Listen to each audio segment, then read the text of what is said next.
Hello, welcome to Granada Reports. We're live with the latest across the northwest. On the programme this evening.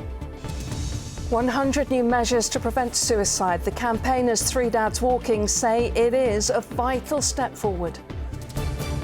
Tributes to the Burnley boy who died in a canal on the hottest day of the year.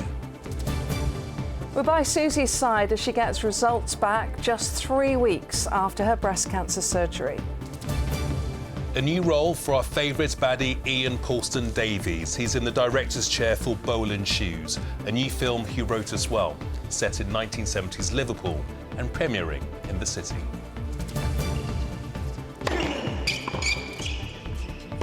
It's the World Cup of Tennis and it's back on our doorstep. The Davis Cup returns to Manchester for the first time in nearly 30 years. And after a dramatic 24 hours of weather with new stats and new records broken, looks like everything is settling down a bit. All the details coming up.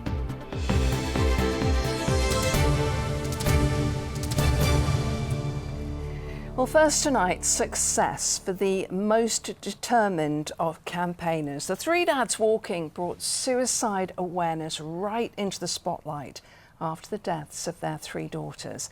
And there's now been a big step forward in their drive to get young people more help with their mental health. The government's pledged to reduce the rates of those taking their own lives within 2.5 years. It comes after the 3 dads met the Prime Minister earlier this year. Rishi Sunak said today he was pleased with the progress being made to turn their grief into action. Amongst 100 new measures, there'll be a national alert system to combat emerging methods of suicide. First responders will get new guidance. And there'll be specific help for at-risk groups, including young people, middle-aged men, autistic people, and new or expectant mothers. It's being welcomed by one of those 3 dads who says the new plans will save lives. Jamal Williams-Thomas reports. This is Connor Doyle in his element as a DJ, the life of the party. But the reality of his life last year was very different. Towards the end of last year, I was probably in the worst place I've ever been, really. Relationship broke down, and that time of year is when I lost a couple of people close to me in previous years. So around that time of year, usually, I think with the breakdown in the relationship, which didn't help, and then it just sort of spiraled from there, really, end up in a really dark place. Did you feel that you couldn't speak out, or that, you know? Yeah, I definitely felt like I couldn't speak out because you feel like, you know, what are people going to think? You don't want everyone making a fuss over you, but in reality, everyone was there for me. After attempting to take his own life, Connor was told about James's Place, who offer free face-to-face counselling for men. I knew I needed help. There was no alternative, really. So when I walked in, I was cautious, I was scared probably. You know, you're feeling very vulnerable at that time as well. But it was the best thing I could have ever done. Today, the government has announced a new strategy to tackle suicide rates in the country, identifying the most at-risk groups. We really welcome the new strategy. We're really pleased that they have identified the men that we see. We see a lot of middle-aged men here as a high-risk group, and I guess we're looking forward to seeing what the next steps will be and how that strategy will be funded across the whole sector. Mike Palmer lost his daughter to suicide and has been campaigning for suicide prevention reform with the Three Dads Walking. Ministers have now said that schools will have mental health support teams in place, a step in the right direction. I think if I'd been more aware of what was going on with Beth and her behaviour and language, and certainly if Beth had been aware of what was going on with herself and knew how to reach out, yeah, I think it's likely that Beth would still be with us. This will save lives. The biggest killer in the UK of our young people, of our under 35s, is suicide. So looking back 9 months ago when you first walked through the doors here, do you even recognise that person anymore? I don't know. That person's gone now. You know, there's always light at the end of the tunnel, and I'm in the best place I've ever been now. Just goes to show that if you speak to the right people, you can get better, and you will get better. Jamal Williams-Thomas, ITV News, Liverpool. Yeah, thanks to Connor for sharing his story, and well done to Mike. And if you've been affected by any of the issues that were raised in that report, there are links to support in our area on our website, itv.com/Granada. Well, next tonight, and a teenage boy died in the Leeds-Liverpool Canal on Saturday on what was the hottest day of the year. The boy was 16 and from Burnley. He's been named locally as Preston McNally. Tributes are being paid to him, as Emma Sweeney reports. Well, you remember the weather on Saturday wasn't at all like it's been today. In fact, on Saturday, it was the hottest day of the year so far. And it was around 4:20 in the afternoon when the emergency services were called here to the Leeds-Liverpool Canal to reports that a teenager had entered the water. Now, they arrived on the scene and they carried out searches of the water over several hours, but it was around 7:20 that night when they made that devastating discovery, and the body of a 16-year-old boy was recovered. Now, he has been named locally as Preston McNally, a boy who was clearly very, very well liked from these floral tributes here on the ground. He's been described as beautiful and cheeky. Now, on Facebook, Preston's sister has also paid her own tribute in which she said he was someone who was so loved and someone who had an ability to make so many people laugh. She went on to say, "My heart aches and I don't know how we will ever come to terms with losing you. Forever 16, forever in our hearts." And the police say that their thoughts are with Preston's family and friends as they continue with their inquiries. Emma Sweeney, our reporter there. In other news, people living in care homes in the northwest have been having their COVID booster jabs because of concern over a new variant. The faster than planned rollout of the vaccines tops up protection for those most at risk before winter sets in. The NHS brought forward the COVID and flu vaccination programme after advice based on a new COVID variant still in its early stages. There is some concern around the new variant that's out and about what influence that may have on COVID and how it spreads and how severe it affects people. And we don't know that yet, but what we don't want to do is end up in the middle of winter not having vaccinated everybody in time and then have a dangerous variant on our hands. Well, I think it's important to have it, yeah, the vaccination. Oh yeah, definitely, yeah. It's just beneficial to me, isn't it? Why not? Why not? If it's looking after myself, my health and stuff, which I should do, that's all I'm bothered about.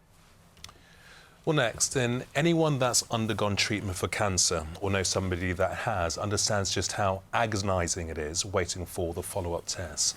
So we are incredibly grateful to one woman who's taken us with her on that difficult journey. Yes, Susie Orr is a successful businesswoman from Chorley. She had a tumour removed from her breast just 3 weeks ago and invited our cameras to follow that surgery. Well, now it's time for her to find out if that cancer has spread. Our correspondent Elaine Wilcox was there when she was given her results. Today it's our 8th birthday in Bolton, so we've got cake. It's just 3 weeks since Susie Orr's operation to remove a cancerous tumour in her breast, and she's back at work. If anybody wants to have a look at my breast, it's gorgeous. It really is gorgeous. She's sharing her story to encourage women to have their routine mammograms. A woman in her network got a call back just before Susie's operation after she'd put off her appointment. Thank goodness she's okay. We're so pleased. But it's just getting the message out there for more ladies to go and make sure they get checked, just in case. That's Susie, please. Hiya, do you want to come through? Today, Susie's back at the Chorley Breast Unit to get the results of her biopsy to see if the cancer has spread, with her mum and friend for support. How have you been since the surgery? Really good, yeah, I feel fine. The overall size of the invasive tumour was 15 millimetres. So Susie, we're quite happy that we've got all the cancer out. We did take 4 of the lymph nodes, the first draining lymph nodes. We took 4 in total, and I'm pleased to tell you that they're lovely and clear. So that's telling us, it's tissue, that's telling us that the breast cancer was confined to the breast, okay, which is fabulous. Yeah, so that's everybody always waits in anticipation for that, okay. So that's telling us there's no evidence of any metastatic disease. Okie dokie. Her surgeon used specialist equipment to remove her cancer with pinpoint accuracy. Susie's helping fundraise for Boot Out Breast Cancer, a charity providing vital equipment for hospitals. We've been able to successfully remove Susie's cancer. She doesn't need any further surgery, which is a success and great news for her. So I can see that big smile on her face. And because of Susie's fundraising, you're going to get another piece of equipment. Yes, hopefully it's going to arrive next week. That really is excellent news for the unit, for our patient, and for our wider demographic that come through the Chorley Breast unit. What a relief. For Susie's mum, it's been 3 weeks of worry. As a mother, well, you have that little bit of doubt, don't you? So, but very relieved, yeah. We saw the relief on your face there. When they say that there's nothing in your lymph nodes. Wow, that's huge. That's huge. So yeah, I'll be celebrating at the Bousset Breast Cancer Ball in my lovely pink frock. Let's see the dress. How's that? Wow. A chance to celebrate at the ball before a winter of months of chemo and then radiotherapy. But Susie's cancer was caught early and her prognosis is good. Elaine Wilcox, ITV News, Chorley. Yeah, lovely to see that Susie smile back there, and we'll be back with Susie later this week to see her as guest of honour at a special fundraiser to help beat breast cancer. Wonderful news. OK, here's what's still to come on the ITV News at 6:30 with Mary. Coming up on the programme, the end of the line for Wilko. More than 12,000 jobs will be lost. A rescue deal for the troubled chain has collapsed. All 400 branches will now close. We'll have the very latest. Also ahead, a race against time to find survivors in Morocco as the number killed in the earthquake there rises. Here, the push for a ban on XL bully dogs as another child is injured in a terrifying attack. And an emotional return to club football for Spain's Jenny Hermosa, hours after the country's football chief finally quits over that kiss. You do join me for those stories and more at 6:30. Thanks, Mary. Well, now to our Pride of Britain Regional Fundraiser of the Year finalists.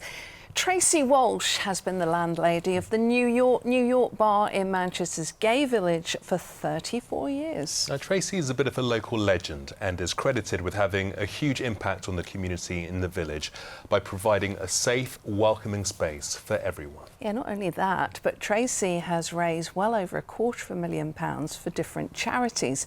She said she never misses an opportunity to shake her bucket and raise money for charity. Zoe Muldoon went to meet her.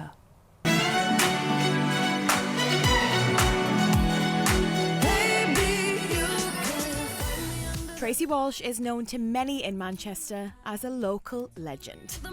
The landlady of New York in the heart of the city's gay village for 34 years. She began raising money for AIDS charities in 1989 after seeing the devastating impact of the illness on one of her members of staff.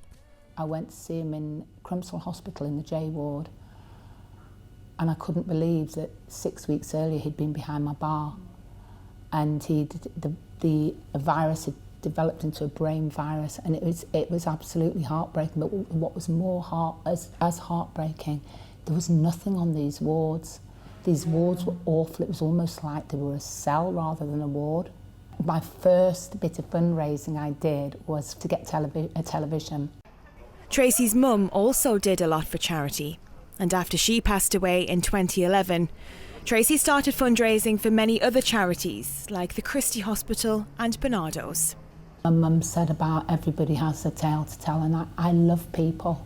And then I see so many people who, you know, they are less fortunate than others, and in lots of different ways. And I think that feeling where you can walk away and you feel like you've made a difference, and it doesn't have to be huge, just any difference in the right direction is really, really important to me. Over 3 decades ago, taking over a gay bar as a straight woman wasn't easy. The general chat was, oh, there's a straight woman running the New York. People from years ago where I was brought up said awful things to me about being here. Oh, you this, are you that, and oh, is your husband this, and is it, you know, just really naff things. But actually, I've just left all that behind. This is my world now. Along with pulling a good pint, Tracy's helped make the village a more inclusive place where anybody can be who they want to be. She'll give acceptance to everyone, and that's really special. And it's the thing that's ensured this club has endured for 30 years, has thrived for 30 years, and genuinely why Tracy is considered as legendary. She's a very giving person, a very selfless person. She thinks about others first before she thinks about herself.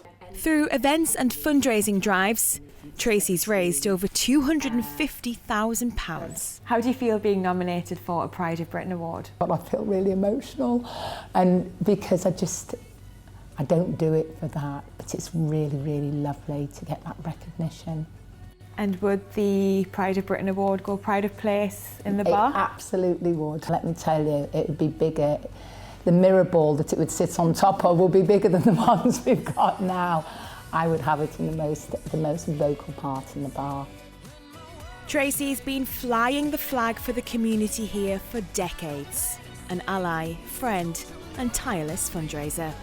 Zoe Muldoon, ITV News, Manchester.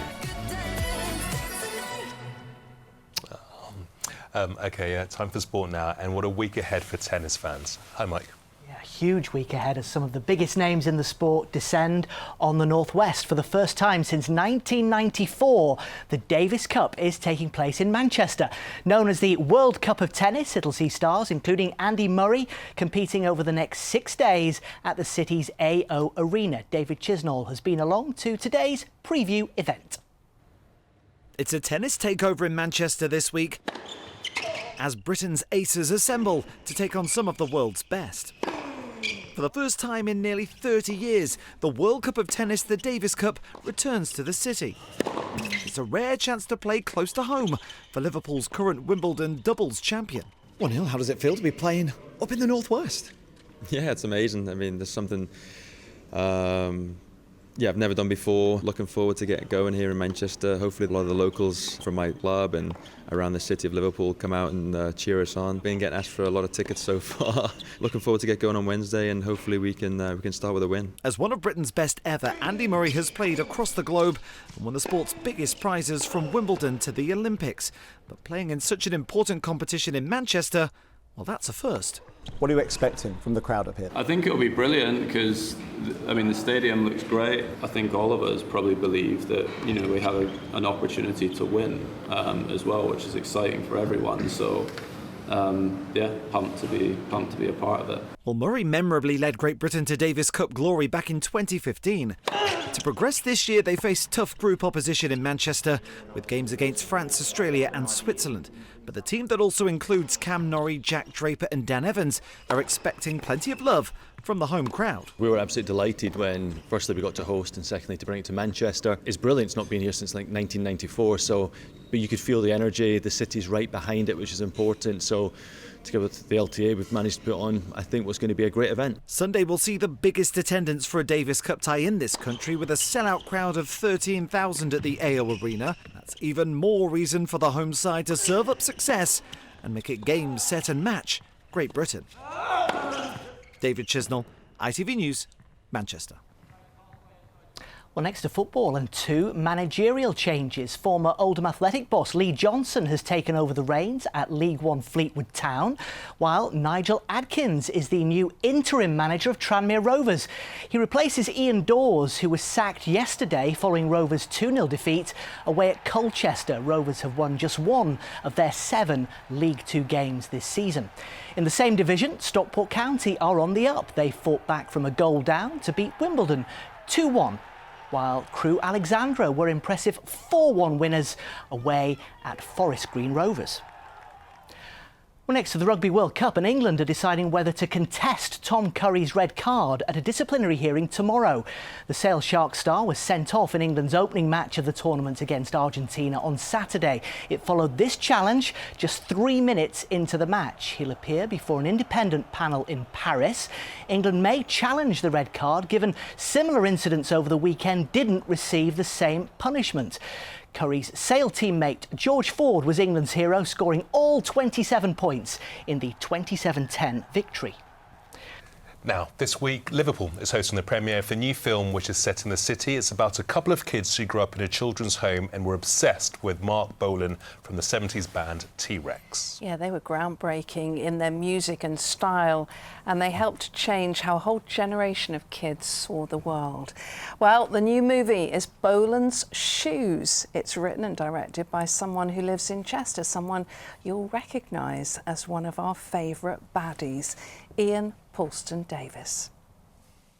It starts in the 70s with a bunch of children from a children's home in Liverpool who go on a coach trip to Manchester, to the Free Trade Hall, to see their hero, their idol, Mark Bolan and T-Rex. I have no idea what's going on, but whatever it is, I can take it.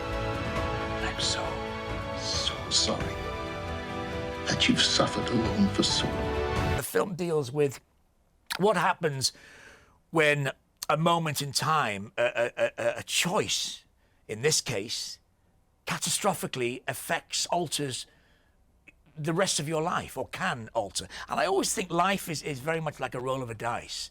That one split second, you know, had we have left the house 5 minutes later, would we have bumped into what was going to be the love of your life, or the person who's going to be the love of your life? And 5 minutes earlier, would we have had that road accident that destroyed our life? Every rock band has a fan, but I wanted to find a unique fan. I was lucky enough that Timothy Spall read the script. There he is, God bless him, looking very hairy there, with the glorious... He's so popular, isn't he? Liam Best. Well, man, yeah, he's the everyman, isn't he? He can put his acting skills and his looks and his experience to any character you like and pull him off, and he did a wonderful job. Now, we're used to seeing you act, not direct, Yes. so what's the transition been like for you? A kind of 40 years, really. 40 years was, there he is, look at that. I worked hard in the mirror to capture that director look.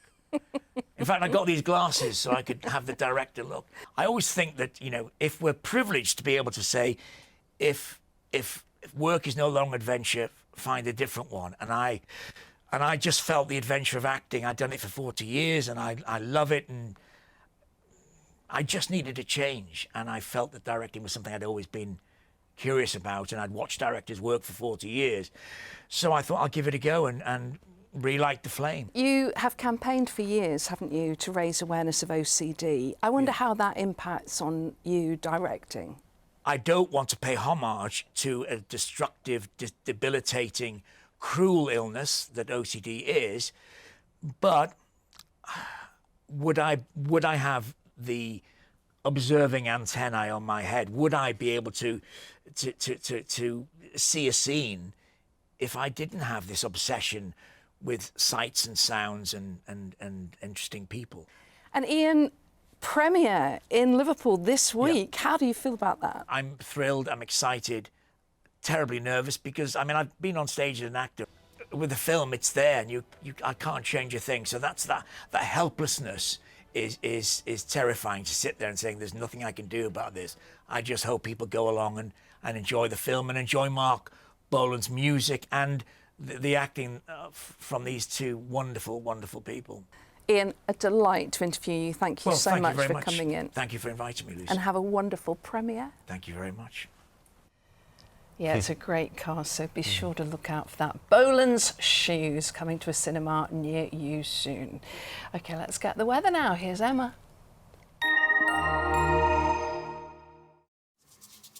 Mum, wet wipes, toilet or bin? Bin. Why? United Utilities sponsors ITV Granada weather. Hello there, very good evening to you. Well, we had some pretty lively weather over the weekend. Lots of photos of the storms approaching, but I think this was the most dramatic one from yesterday. And we recorded 35,500 lightning strikes across the whole of the UK. What this graphic shows is certain snowy areas on here. What those snowy areas actually represent are lightning strikes that are all clustered together, so it makes them look like they're shaded areas. So all those lightning strikes moving north and eastwards there. And also, there was so much happening. We had had the hottest day of the year so far. We had the strongest September gust of wind ever recorded, 77 miles an hour at Holbeach in Lincolnshire. The previous record was 71. And we've had 7 consecutive days in the UK of temperatures of 30 degrees or above. But that's all coming to an end now, and things are freshening up. We see this system sinking southeastwards during the next few hours. Some quite persistent rain and cloud on that, and it introduces fresher air behind as well. You can see there's a clearance and some drier weather tucking in behind, but still, just for a little bit longer, a warm feeling night tonight. Here is sunrise and sunset times for tomorrow. Sun's up at 6:38, sets at 7:35. We see the remnants of that system clearing away first thing, and then things brighten up. It won't be too bad a day at all. Just 1 or 2 bits of fair weather cloud and some light showers, but they will be that, just light. There shouldn't be any more thunder in any of those. And turning breezier through the day as well. Temperatures returning to where they should be for the time of year. 18, that's 64 Fahrenheit, and potentially quite chilly overnight into Wednesday. Fine on Wednesday. Rain could cross overnight into Thursday, leaving just 1 or 2 showers on Thursday, but quite a few sunny spells too. Bye-bye. Cleaned up well. United Utilities sponsors ITV Granada weather. Yeah, starting to look a bit darker behind us as well. Winter's on the way, thank Rubbish. goodness for that. Rubbish. Good Bye. night.